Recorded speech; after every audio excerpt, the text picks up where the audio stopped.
Sveikučiai, šiandien rūkinsime ir troškinsime jautienos žandus. Žandų mėsa paprastai turi daug skonio savyje, tai prieskonių minimaliai naudosiu, tik tai druską, pipirus ir česnakus. Priklauso nuo to, kiek yra ten prie tų žandų dar yra papildomai mėsos, kurios mes nevalgom, arba plėvių visokių, tai gali tekti dar truputį nupjauti, o šiaip įtrinam prieskoniais. Kadangi iš karto rūkinsiu žandus, jų nemarinuodamas, tai prieskonių pridėjau šiek tiek daugiau. Rūkinant naudosiu 2 deflektorius, kad kuo mažiau tiesioginės šilumos gautų mėsa, o rūkinimui medienos pagaliukai. Kuriam kepsninę. Kadangi žandams reikia ilgo laiko, kad jie suminkštėtų, tai temperatūra bus apie 140–150 laipsnių Celsijaus.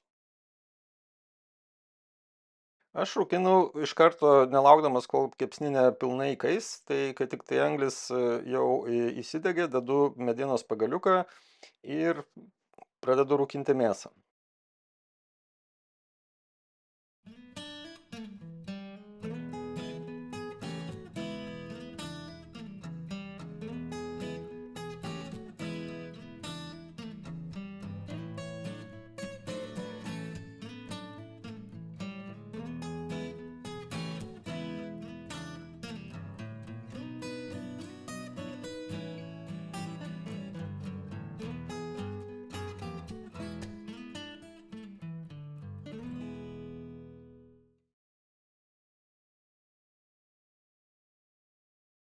Sudegus pradiniams medienos gabaliukams galima dar papildomai pratęsti procesą, įdedant medienos po apačią, po degančiu turiniu ir tokiu atveju pratęsti rūkimą.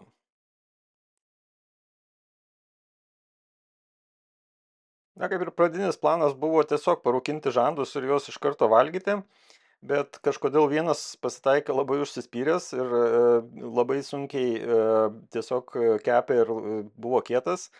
Todėl eigoje nusprendžiau dar ir patroškinti juos, tai yra klasikinis, kaip sakant, būdas.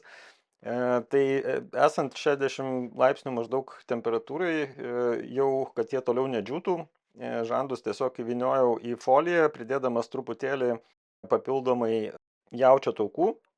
Galima įdėti sviesto ir tokiu atveju dar papildomai juos, kad jie pasitroškintų, palikti savo sultyse.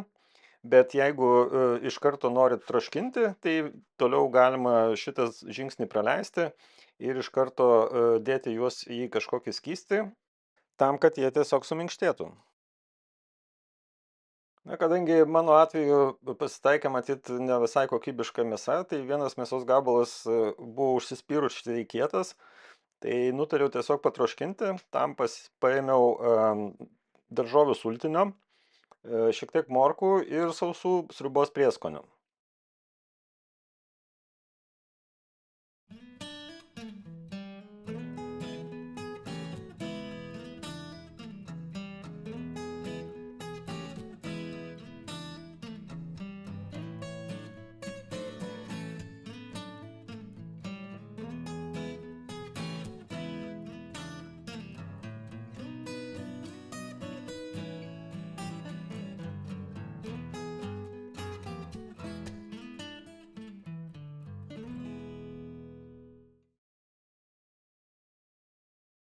Troškinant daug drėgmės išgaruoja, todėl reikia laikas nuo laiko pasižiūrėti, kad to skysčio būtų.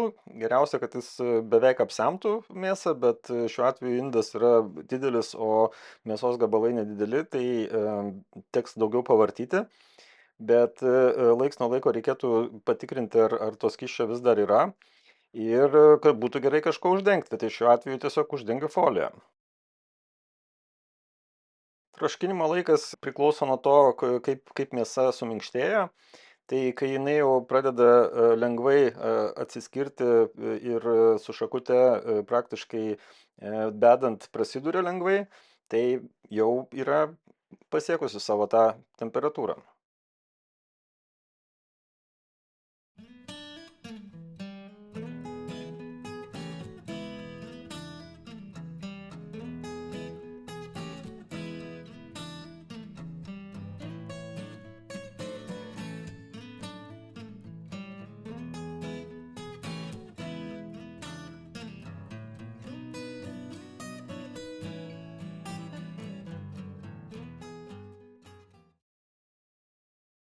Na, šį kartą procesas gavosi labai ilgas, bet rezultatas puikus.